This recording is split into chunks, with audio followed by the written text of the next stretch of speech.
It is Friday, November 29, 2019. This is my 21st winter or Christmas season here at the home.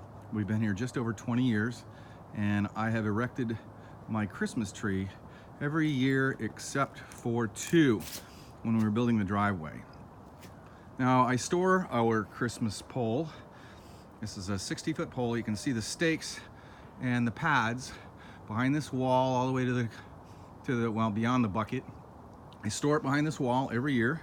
The tree consists of 3 segments. It's somewhere really close to about 60 feet. This is the last, I don't know, I want to call it 8 feet. The piece of ABS pipe on the top is the cradle for the star.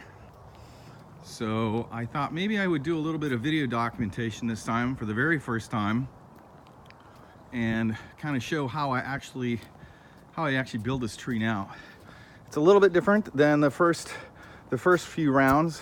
I'm pretty close to being able to assemble the entire pole myself. One of the methods that I do, it has to do with pole stabilization, and these are the guy wires in an X-type format. An X-type format on the pole, so that the pole is actually pretty stable by itself. Now, I don't use a 20-foot segment of pole times 3. What I ended up doing is, here's a second joint. Although it costs a little bit more money, I've learned over the years that having equal lengths of pole and guy wires can have some significant problems when it comes to stability. That has to do with, you don't want each node of the pole being able to vibrate against itself and cause trouble. So this is let's see, segment number 1. When we put in our driveway, I actually, right below here, you can see the water that's in here, but below this pole, I actually wet set into concrete this base. So it makes it relatively easy to swing this pole up into the air. And we're going to be using cables and pulleys attached to this tree. So this is piece number 1, about 26 feet. And then piece number 2 is in the assembly position.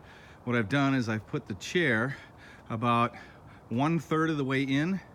And what that causes the pipe to do is actually be relatively straight instead of drooping. That allows me to tighten all the cables evenly so that we have a nice straight pipe as we tighten. So each one of these has their own little, what are they? They're not called come-alongs. Anyway, you understand the idea, is that each cable has its own own method of being able to tighten each year. So when I take this apart at the end of the year, I'll actually turn each one of them. I will unwind each of them 10 times, and then each one of them has a label. For instance, that says C4 right there. And then the pipe itself also is tagged as C4 from last year. So all the cables end up in the same place each year, so I don't have to worry so much about getting everything straight each time. So the cables that I have right here, those are going to be used as stability cables and also used for erection as well. So each pipe has its own set of cables, and they're not necessarily at the top. Pulling at the very top will cause the pipe to buckle a lot more.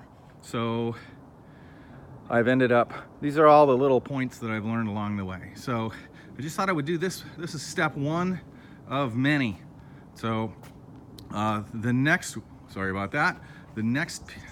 part of the next step is to actually put the same little ladder right underneath here, so that it stands up a little bit, and then grab that pole, walk it around the driveway. Grant's car is in the way right now, but this pole will actually extend all the way up to the chain fence up on our deck. So stay tuned.